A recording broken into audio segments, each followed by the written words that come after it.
एक देश को बर्बाद कैसे किया जाता है? देश को बर्बाद करने के लिए आपको एटम बम नहीं मारना है, ना ही आपको ऐसा है कि उसकी इकोनॉमी को हम गर्त में ले जाएंगे तो देश खराब हो जाएगा।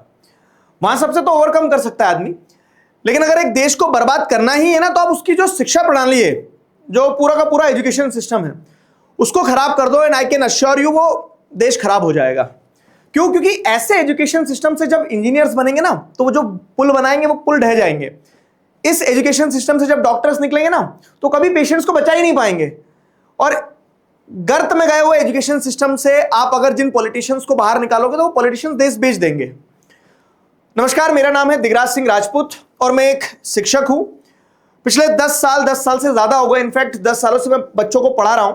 जिन बच्चों को 10 साल पहले पढ़ाया था वो शायद आज खुद टीचर बन गए होंगे। And I have seen this education system evolving, online के पहले से ऑनलाइन के बाद में सारी चीजों में देखा है। अब और जो मेरे स्टूडेंट्स हैं जो मुझे तब से फॉलो करते हैं वो जानते हैं कि मुझे वीडियो के थ्रू क्रांति लाने का बिल्कुल शौक नहीं है, क्योंकि वो क्रांति में ला रहा हूं अपनी क्लासेस में, अपने बच्चों के विचार में क्रांति ला रहा हूं। और कभी भी इस तरह से मोमेंट पे आके मैंने वीडियोस नहीं बनाए, लेकिन आज जरूरत है उस चीज की। और आज जरूरत क्यों है? क्योंकि उसके पीछे कारण है। देखो होता क्या ना, नॉर्मली हम सबको थोड़ा सा सेंसिबल होना पड़ता है, एक अवेयर सिटीजन की तरह में समझना होता है। जब चीजें ट्रांजिशन में होती है तो थोड़े से हिकअप्स आते हैं, वैसे चीजें चलती रहती है। लेट्स से फॉर एग्जांपल, इस बार क्लास 12th की जो कॉपी चेक होती थी, वो कॉपी चेक होने का जो तरीका है वो चेंज करा सीबीएसई ने, एंड आई वेलकम दैट। क्यों? क्योंकि अच्छा है ना, पहले किताबों को यहां से वहां ले जाया जाता, मतलब आंसर शीट्स को यहां से वहां ले जाया जाता था, ट्रांसपोर्टेशन लगता था, हाथ से कैलकुलेशन की जाती थी, मतलब मैनुअल कैलकुलेशन होती थी, उसमें कैलकुलेशन एरर्स आ जाते थे, सारी दिक्कतें होती थी। तो इस बार सिस्टम क्या लाया कि कॉपी, कभी पानी गिर गया, कुछ गिर गया, उसकी स्याही मिट गई तो बच्चों को दिक्कत होती थी, है ना। तो इस बार सिस्टम क्या करा कि सारी कॉपीज स्कैन होगी और स्कैन होके उसको एक ऑनलाइन पीडीएफ बनेगा, और जो इवैल्यूएटर होंगे वो इवैल्यूएटर ऑनलाइन ही कॉपी चेक करेंगे। OSM, ऑन स्क्रीन मार्किंग दी जाएगी, मतलब स्क्रीन पे देख के मार्किंग। तो अच्छी चीज ये कि टोटलिंग मिस्टेक नहीं होगी, और जो हैंडलिंग में कह सकते हैं ना हिकअप्स आते थे, लॉस होते थे, वो नहीं होगा। और हमें ये समझना होगा कि ट्रांजिशन फेज में चीजें ऊपर नीचे होती है, हर बार हर चीज में क्रिटिसिज्म जरूरी नहीं है, ठीक है, आई एक्सेप्टेड दैट। रिजल्ट आया 12th का 2 दिन पहले, और रिजल्ट के बाद में चारों तरफ जैसे अगर आप देखोगे ना, तो एक हवा बनना शुरू हुई, क्या कि जो चेकिंग हुई है वो खराब हुई है, OSM खराब है। तो फिर जब समझा, और इनफैक्ट मैं आपको बता रहा हूं कि मैंने बहुत सारे बच्चों से भी बात करी और बहुत सारे पेरेंट्स से भी बात करी, टीचर्स से भी बात करी है, क्योंकि वही नॉर्मली आपका इंटरेक्शन, जब आप पढ़ा रहे हो टीचर, तो आपका इंटरेक्शन इन लोगों के साथ रहता है।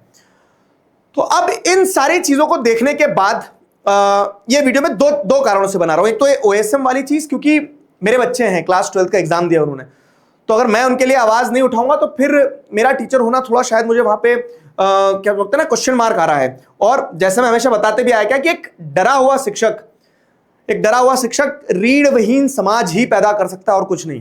तो अगर मैं आवाज नहीं उठाऊंगा तो मैं क्या सिखाऊंगा? और दूसरी चीज, जो चल रहा है ना वो अब सहन नहीं हो रहा है। मतलब आप इन जनरल देखो, बहुत सारी एजेंसीज है हमारी कंट्री में जो अलग अलग एग्जाम्स कंडक्ट करवाती है।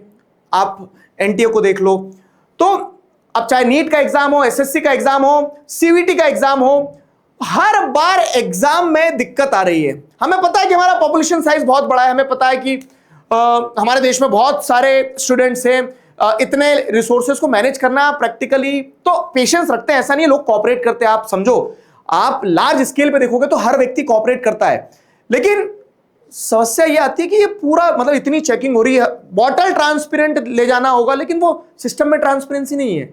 आप हर चीज को ऐसे चेक कर रहे हो, लेकिन आपने कभी खुद को चेक किया है सिस्टम से? मेरा ये सवाल है। तो दो मुद्दे। एक तो ये चल क्या रहा है भाई साहब, क्योंकि एक सिंपल चीज है, आप समझना कि अगर पैसों से पेपर मिल रहे हैं और पेपर लीक हो रहे हैं, अब ऐसे पेपर देके जो डॉक्टर बनेगा, जो इंजीनियर बनेगा, आप क्या उससे उम्मीद कर रहे हो कि वो सेवा करेगा? कभी नहीं। उससे तो समझ में आ गया ना कि पैसे से सारा सिस्टम चलता है। तो हम देश को किस तरफ ले जाएंगे? सवाल यह कि हम ऐसे सिस्टम से अगर चलेंगे कि जहां करप्शन से चीजें काम चल रही है। और एक और करप्शन की मैं एक मजेदार बात बताऊं कि when corruption favours us, it is called as connection. Corruption simple सा है कि जब करप्शन हमें फेवर करना शुरू कर देता है, हम उसको कनेक्शन बोलना शुरू कर देते हैं, और उसी करप्शन के नाम पे आप देखो पेपर लीक हो रहे हैं। तो ये कुछ चीजें ऐसी है ना, तो एज ए टीचर मुझे तो बहुत ज्यादा हर्ट कर रही है। अब क्या कर सकते हैं? तो यही है कि हम एकजुट होकर एटलीस्ट इसको हाईलाइट तो करें कि हाँ भाई साहब ये रियल इश्यूज हैं। अब बात करें किस चीज की, जो 12th के एग्जाम हुए उसका रिजल्ट आया तो ऑन स्क्रीन मार्किंग हुई है, डिजिटली आपकी कॉपीज चेक हुई है। एक वेलकमिंग डिसीजन होना चाहिए कि ठीक है हम प्रोग्रेशन कर रहे हैं, लेकिन उसमें जो लूप होल्स उन्हें फिक्स किए बिना जब रिजल्ट आया, उस रिजल्ट के बाद में हाय तौबा मच गई, बच्चों के नंबर कम है, एक्सपेक्टेशंस के हिसाब से नहीं आए। अगर मैं डेटा से बात करूं तो ये समझ में आएगा, देखो कि इस बार 70,000 स्टूडेंट्स ने ज्यादा एग्जाम दिए थे। पिछले साल जितने बच्चों ने एग्जाम दिए उससे 70,000 बच्चों ने 12वीं के पेपर ज्यादा लिखे थे। पासिंग परसेंटेज 2025 में कितना था, 88.39% बच्चे पास हुए थे, बाकी जो रिमेनिंग परसेंट है वो उतने बच्चे फेल हुए थे। इस बार लेकिन फेलियर परसेंटेज आप देखोगे तो लगभग 15% बच्चे फेल हुए हैं, और ये पासिंग परसेंटेज 2026 का पिछले 7 सालों का सबसे ज्यादा सबसे लो पासिंग परसेंट हो गया है। तो अब क्या ना, ये एक क्वेश्चन मार्क उठाता है कि इतना लो पासिंग परसेंट गया, तो इसके पीछे ये जो नई टेक्निक है कॉपी चेक करने की, ये एक रीजन हो सकती है। अब अच्छा, नई टेक्निक को आप पूरी तरह से ब्लेम नहीं कर सकते। अगेन मैं किसी साइड पे नहीं हूं, मैं सिर्फ अपने मन की व्यथा बता रहा हूं, उन बच्चों का दुख बता रहा हूं जो मेरे पास आया है और एज ए टीचर जो मुझे समझ में आया है। तो ये एक दिक्कत है। फिर दूसरी चीज, अगर नंबर्स में देखोगे अगर आप, तो 98.66 लाख कॉपीज थी, और इतनी कॉपीज पूरी OSM के थ्रू चेक हुई है, और ये सारी कॉपीज 9 दिन में चेक हुई है। इतनी जल्दीबाजी क्यों करना है, मुझे ये समझ नहीं आ रहा है। मतलब आप सिस्टम बना रहे हो, वेल एंड गुड, आप बहुत अच्छे से चीजों को सेट करो। अब कॉपीज 9 दिन में चेक हुई, और चेक करने वाले 70,000 इन्विजिलेटर वो थे, क्या बोलते हैं उसको, इवैल्यूएटर्स थे, जिन्होंने कॉपी चेक करी है। अब अगर आप एवरेज बिठाओगे ना, तो 9 दिन में जब इतनी सारी कॉपीज इतने लोगों ने चेक करी, तो लगभग मेरी गणित कमजोर है लेकिन मैं बता रहा हूं आपको, सोशल साइंस का टीचर हूं मैं, 15 से 16 कॉपी पर डे एक इवैल्यूएटर ने चेक करी होगी। अब इसमें दिक्कत क्या है, मेरी टीचर से भी बात हुई है। तो देखो, सबसे पहली चीज तो जो ट्रेनिंग हुई है ना, तो वो ट्रेनिंग तो आप सब, मैं अब ये वीडियो बोल रहा हूं तो सब वीडियो देख रहे हैं, लेकिन सब इसको अपनी अपनी अंडरस्टैंडिंग के हिसाब से समझेंगे, और वही हुआ भी है कि ट्रेनिंग में आप जैसे देखोगे तो बहुत सारे CBSE के जो इवैल्यूएटर्स हैं, जो सीनियर टीचर्स हैं, वो उतना टेक फ्रेंडली नहीं है। तो क्या हर टीचर ने पर्याप्त ट्रेनिंग ली थी? अब जो जेनजी टीचर भी हैं CBSE में, ऑब्वियस है, ठीक है, कुछ ऐसे टीचर्स भी हैं जो अपने अर्ली 30s में हैं, लेट 20s में है, तो वो लोग तो अच्छे से कॉपी चेक कर लेंगे, टेक फ्रेंडली है वो। लेकिन मैं अपने टीचर से बात करी मैंने, जो कि जिनके बच्चे मुझसे भी बड़े हैं, तो उन्होंने बताया कि उन्हें दिक्कत गई है, क्योंकि वो अपने जीवन भर मैनुअल कॉपी चेक करते आए हुए हैं, तो उतने अडेप्ट नहीं हो पाया। प्रॉपर ट्रेनिंग, ऐसा भी नहीं कि 1 साल से ट्रेनिंग चल रही होगी उनकी, शॉर्ट पीरियड में हुई थी, तो वो दिक्कत आई है, वो एक प्रॉब्लम रही है, और उस प्रॉब्लम के कारण कहीं ना कहीं इंपैक्ट आया है ऑनलाइन असेसमेंट जो हुआ है, ऑन स्क्रीन मार्किंग जो हुई है उस पर। तो दिस इज द पॉइंट। अब उसी का इंपैक्ट ये हुआ कि आपको परसेंटेज इस बार के पासिंग परसेंट कम देखने को मिल रहे हैं। बच्चों से जिनसे बात हुई, इन बच्चों को ये कहना है कि हमारी एक्सपेक्टेशंस के हिसाब से बहुत कम नंबर आए हैं। अब इसमें प्रॉब्लम कहां निकल के आई है? अगर प्रॉब्लम्स एक से चालू करें तो देखो, CBSE ने जो टोटलिंग होती है ना, कि नंबर को टोटल करने में रीटोटलिंग वाला सिस्टम बंद ही कर दिया, क्योंकि अब तो ऑनलाइन कॉपी चेक हुई है आपकी एक तरह से, तो जो सम होगा तो उसमें मैनुअल मिस्टेक होने की तो चांसेस ही नहीं है। रीटोटलिंग पहले भी नहीं होती थी, अब अभी बंद कर दी, कोई दिक्कत नहीं। री इवैल्यूएशन वाली चीज जो है, री इवैल्यूएशन मतलब क्या, कि आपकी कॉपी फिर से इवैल्यूएट की जाएगी, तो री इवैल्यूएशन में लगता है पैसा। अब हो क्या रहा है ना, OSM के चक्कर में अगर गलती हुई है और री इवैल्यूएशन बच्चे को करवाना पड़ेगा, तो बच्चे को फिर से पैसे देना पड़ेंगे। हर कॉपी को चेक करने का एक पैसा है, और कॉपी के अंदर भी हर एक क्वेश्चन को फिर से चेक करवाने का एक पैसा है। अब आप समझना, आज भी हमारा देश गांव में ही रहता है, majority population lives in the rural area. Tier 3 के रूरल एरियाज के बच्चे हैं, वहां पेरेंट्स पीट रहे हैं उन्हें समझ में नहीं आ रहा ना कि क्यों नंबर कम हुआ, क्या हुआ। लेकिन अब वो बच्चा अगर री इवैल्यूएट करवाएगा, उसको फिर पैसे देना है। क्या हर एक बच्चा आर्थिक रूप से उतना सक्षम है कि वो फिर से री इवैल्यूएशन के लिए पैसे देगा? तो अब यहां ये प्रॉब्लम एक आइडेंटिफाई हुई है। दूसरी चीज, जैसे टीचर से मैंने बात करी जब, तो ये समझ में आया कि आपने ऐसे बहुत सारे वीडियोस भी देखे होंगे कि कुछ टीचर्स को दिक्कत आ रही है वो चेक करने में, ऑनलाइन जो चेक करी थी कॉपीज।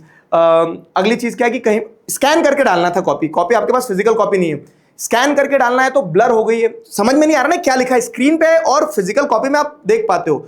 एक और चीज बताता हूं मैं कि टीचर है ना, ब्लू पेन भी लेकर बैठते हैं जब कॉपी चेक होती है, तो टीचर अपने साथ ब्लू पेन भी लेकर बैठते हैं, और वो कंसिडरेशन होता है कि कोई बच्चा एकदम बॉर्डर पे है, कहीं स्टेप्स पे मार्क्स बढ़ा दिए थोड़ा सा, मतलब ऐसा रहता है ना कि पेपर इसलिए नहीं लिए जाते कि आपको फेल ही करना है, पेपर इसलिए लिए जाते ताकि आपने जो साल भर पढ़ा है तो क्या पढ़ा है उसको चेक किया जा सके और आपको अप्रिशिएट किया जा सके कि आपने कॉन्सेप्ट समझा है। मान लो एक आधी स्टेप ऊपर नीचे हो गई तो टीचर निर्दयी नहीं होता है, वो आपको पास करना चाहता है। लेकिन अगर मान लो सिचुएशन ही ऐसी आ रही है कि अब वो कॉपी में वो मॉडरेशन कहीं से हो ही नहीं सकता है, वो आपको थोड़ा सा बोल सकते हैं ना कंसिडरेशन वाले मार्क्स नहीं दे सकते, तो वहां उसका इंपैक्ट भी एक देखने को मिल रहा है कि बहुत सारे बच्चे, जैसे जेई नीट की अगर बात करें, ये एक बड़ी प्रॉब्लम है कि जो बच्चे जेई का एग्जाम लिखने वाले हैं तो 75% मिनिमम 75% चाहिए रहता है। अब बच्चे ने जेई मेंस तो क्वालिफाई कर लिया, एडवांस के लिए तैयारी कर रहा है वो, लेकिन 75% से कम रह गया और उसको उम्मीद थी कि 75 से ऊपर आ जाएंगे, लेकिन नए इवैल्यूएशन सिस्टम के चक्कर में क्या है, उसका वो पूरा सेटअप बिगड़ गया है। तो प्रॉब्लम्स जो है मल्टी डायमेंशनल प्रॉब्लम्स है, सबके अपने अपने दुख हैं। अब इसमें अगेन वही बोल रहा हूं, इंटेंट कहीं से कहीं तक सीबीएसई का गलत नहीं रहा, और इस वीडियो के थ्रू अगर ये बात सीबीएसई तक पहुंच रही है, पेरेंट्स तक पहुंच रही है, तो पेरेंट्स को भी समझना होगा कि प्रॉब्लम क्या क्या है। अब फिर क्या हो रहा है ना, जैसे लॉगिन इश्यूज आ रहे थे, अब एक टीचर को 9 दिन के अंदर वो कॉपीज चेक करना है, मान लो कि लॉगिन इश्यूज आ रहे हैं, वो कॉपी चेक ही नहीं कर पा रहे, पोर्टल पे कुछ दिक्कत जा रही है, कम समय बचेगा तो अब कम समय में, मैनुअल में क्या है ना, मैनुअल में आपको आपके हाथ में थी चीजें। मैं ये नहीं बोल रहा कि वापस उसी प्रिमिटिव जमाने में चले जाओ, मैनुअल हो जाओ, लेकिन अब मान लो कि लॉगिन इश्यूज आए, टीचर के पास कम टाइम रहा, जल्दी जल्दी चेक करना, जल्दी जल्दी चेक करने में गड़बड़ हुई होगी, तो मल्टीपल इश्यूज है, मल्टीपल इश्यूज है। अब बच्चों के एंड से जो प्रॉब्लम है वो क्या है ना, उन्हें पता है कि उन्होंने लिख के आए थे, करके आए थे, वो रीवैल्यूएशन का फॉर्म भरना चाह रहे हैं, अगेन वो एक आर्थिक दिक्कत आएगी। दूसरी चीज कि हम घर पे कैसे समझाएं, घर वाले तो हमें बेगारा समझ रहे हैं ना। तो अगर आप पेरेंट्स भी हो तो समझो कि ओवरऑल सिनेरियो है क्या, ओवरऑल सिनेरियो है क्या। फिर अब इसके सॉल्यूशंस पे अगर फोकस करें ना, तो देखो सिंपल सीधी बात है, अगर ये वीडियो किसी तरह से अथॉरिटीज तक पहुंच रही है, देखो मैं एक शिक्षक हूं, मेरा सीधा काम है, मुझे सिर्फ और सिर्फ पढ़ाना है, मुझे वीडियो बना के कोई क्रांति नहीं लाना, लेकिन जहां जरूरी है वहां बोलना पड़ेगा, नहीं तो हम नहीं बोलेंगे तो कौन बोलेगा। तो ये पॉइंट है अब कि सबसे पहले जो रीवैल्यूएशन होगा 18 तारीख को, 18 मई को रीवैल्यूएशन का प्रोसेस जो है वो दिया जाएगा। तो हम ये रिक्वेस्ट करते हैं पूरी टीचिंग फैटर्निटी से, मैं बात करता हूं, अगर ये वीडियो कोई टीचर भी देख रहा तो आपको समझना होगा कि हमें हमारे बच्चों के लिए जो बेटर हो सकता है उस चीज के लिए तो आवाज उठाना पड़ेगी। तो सॉल्यूशन ये, और देखो एक चीज मैं आपको बता रहा हूं, हम साल भर पढ़ते हैं, हर साल भर पढ़ाते हैं, हम रिजल्ट सेलिब्रेट करते हैं, क्यों? क्योंकि यार मेहनत करिए, लेकिन फिर क्या होता है ना कि बच्चा बोल रहा है कि हमने तो पूरी ईमानदारी लगाई थी, लेकिन मैदान ही जब तक बिक चुके थे, खराब हो चुके थे। और ये सिर्फ सीबीएसई की बात नहीं, मैं पूरे टेस्टिंग एजेंसीज की बात कर रहा हूं कि अगर इस क्षेत्र में निराशा रहेगी तो हम कैसे ऑप्टिमिस्टिक हो सकते हैं कि कल को देश का भविष्य उज्जवल होगा। क्यों? क्योंकि बच्चे ही अंधकार में चले गए ना। अब पेपर रीनीट करवा लोगे वापस, लेकिन वो उसका जो मन टूट गया, उसका जो हौसला टूट गया, उसका क्या? तो सॉल्यूशन ये कि जो रीवैल्यूएशन होगा, उस रीइवैल्यूएशन का एक प्रोसेस सेट होना चाहिए कि रीवैल्यूएशन में या तो फीस मत लो। क्यों? क्योंकि ये जो ब्लंडर क्रिएट किया है तो उसका कोई तो तरीका होना चाहिए। और मान लो किसी बच्चे के रीवैल्यूएशन में नंबर बढ़ रहे तो मतलब वो जेन्युइन चीज थी, तो रीइवैल्यूएशन का फी वाला सिस्टम कुछ तो सेट करो, या तो मत लो, बहुत टैक्स लगाते हो, पैसा फ्री कर दो ना, वो वाला रीवैल्यूएशन फ्री कर दो, या फिर जिन बच्चों के नंबर बढ़ रहे हैं उनके रीवैल्यूएशन पे पैसे ना लिए जाए, एक सिस्टम होना चाहिए। तो ऐसा होगा क्या कि सब रीवैल्यूएशन के लिए डाल देंगे, तो एक चीज वो हो सकती है। दूसरी चीज क्या है ना, जैसे अभी अब टीचर अगेन वही इवैल्यूएटर्स तो वही रहने वाले हैं, कॉपी तो वही चेक करेंगे, तो अगर कोई ऐसे इवैल्यूएटर है जो उस सिस्टम के साथ फ्रेंडली नहीं थे, तो टीचर्स को ऑप्ट आउट करने दो कि मैं रीवैल्यूएशन के पेपर चेक नहीं कर सकता हूं या नहीं कर सकती हूं, क्योंकि मैंने अभी ओएसएम को अच्छे से नहीं समझा है, नहीं मैं उसके लिए कंफर्टेबल हूं, या मतलब मेल फीमेल टीचर दोनों, तो ऑप्ट आउट कर दो। अगर चाह रहे हो तो कुछ सालों के लिए मैनुअल और ओएसएम दोनों एक साथ चला लो, एक ऑप्शन ये भी हो सकता है। तीसरी चीज सॉल्यूशन ये कि मेरी पेरेंट्स से रिक्वेस्ट है कि देखो क्या होता है ना कि आपको समझना होगा, आपका बच्चा पूरी दुनिया से लड़ सकता है, लेकिन वो अपने घर में नहीं लड़ सकता है। आपको कॉन्फिडेंस दिखाना होगा, आपको समझना होगा कि ठीक है, मतलब चीजें हैं, सिस्टम्स हैं, कभी कभी ग्लिचेस आते हैं, हिकअप्स आते हैं, एट द एंड सबसे ज्यादा इंपॉर्टेंट ये कि वो बच्चे का कॉन्फिडेंस बना रहे, तो वो कॉन्फिडेंस मत टूटने देना आप। चौथी चीज एक ये हो सकती है कि जैसे अब एक मेजर कंसर्न यही आ रहा है, आप जो मेल्स कमेंट्स और मैंने जितने लोगों से बात करी मुझे समझ में आया, एक मेजर कंसर्न यही आ रहा है कि वो 75% वाली जो चीज है जो जेई के एग्जाम के लिए चाहिए रहेगी, वो 75% वाली चीज का कुछ, अगर मान लो कोई बच्चा ऐसा है कि उसको ऐसा लग रहा है कि वो मतलब मेंस क्वालिफाइड है, लेकिन 75 वाला क्राइटेरिया फुलफिल नहीं हो पा रहा है, ओएसएम के कारण उसको कॉन्फिडेंस आ रहा है, तो रीवैल्यूएशन के बाद भी नहीं हो रहा, तो वहां पे भी कुछ एक सोल्यूशन निकलना चाहिए। 2-3 चीजें हैं। अब अगेन मैं क्या कर सकता हूं अपने एंड से? तो देखो, तो हमारी पूरी team next toppers 11th 12th science humanities commerce तीनों स्ट्रीम्स के आप देखोगे तो हमारी पूरी टीम ने दम से पढ़ाया है और हम आगे भी पढ़ाएंगे। हम फ्री भी पढ़ाते हैं, हम पेड भी पढ़ाते हैं और हमने इस बार मतलब ये हमारे लिए भी एक सौभाग्य था कि हम बच्चों के प्रिपरेशन में उनके लिए उनके साथ खड़े रहते हैं। लेकिन अब क्या होता है और हम सेलिब्रेट भी करते हैं उस चीज को। मैं ये नहीं बोलूंगा कि अरे नहीं आज तो हम उन बच्चों के साथ है जिनका रिजल्ट बिगड़ गया है, वो और बिगड़ा है तो सबका बिगड़ा है।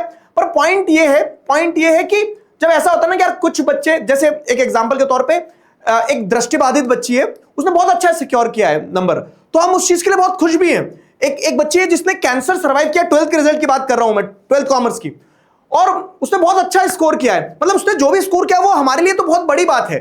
लेकिन एट द सेम टाइम जब मुझे पता चला कि हजारों लाखों बच्चे ऐसे भी हैं हमारे जो मैसेज कर रहे हैं, मेल कर रहे हैं, उनको ये दिक्कत है, उनको उनके एक्सपेक्टेशन से खराब चीजें हुई हैं, उनके घर में माहौल ऐसा हो गया ना, मायूस हो गया एकदम, तो वहां पे भी ऐसा लगता है ना कि यार सब कुछ जीतने के बाद भी ऐसा लग रहा है कि यहां हार गए। तो हम क्या कर सकते हैं आप बताओ कमेंट्स में।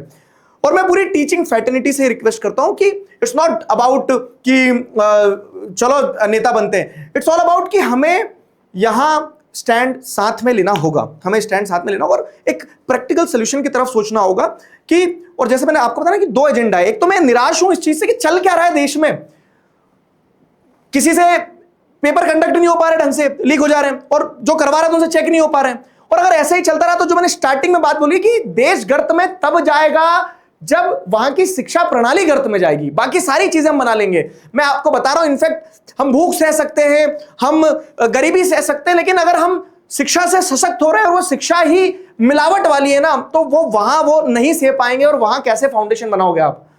तो आप हमसे क्या चाहते हो आप कमेंट्स में बताना। आपको अगर और कोई सोल्यूशन लग रहा है वो कमेंट्स में बताओ। Let us start a discussion on this कि वाइबल और प्रैक्टिकल सोल्यूशन क्या हो सकता है। और आखिरी में जरूरत पड़े तो हमें एकजुट भी होना चाहिए, क्यों? क्योंकि जिस और जवानी चलती है उस और जमाना चलता है। अगेन मैं आपको बता रहा हूं कि मैं सिर्फ एक शिक्षक हूं, हमारा काम होता है कि हम आपको पढ़ाएं चुपचाप, लेकिन वो शिक्षा प्रणाली दुरुस्त होना बहुत ज्यादा जरूरी है। चिंता मत करो, आगे जो भी अपडेट आएगा विल स्टैंड टुगेदर। अभी आपके क्या ओपिनियंस एक बार कमेंट्स में जरूर बताना, और इस वीडियो को उन पेरेंट्स के साथ, उन बच्चों के साथ, उन अथॉरिटीज के साथ जरूर शेयर करना, ताकि शायद हम कुछ बदलाव ला पाएं। तब तक अपना ध्यान रखो, मुस्कुराते रहो। Together we can, we will.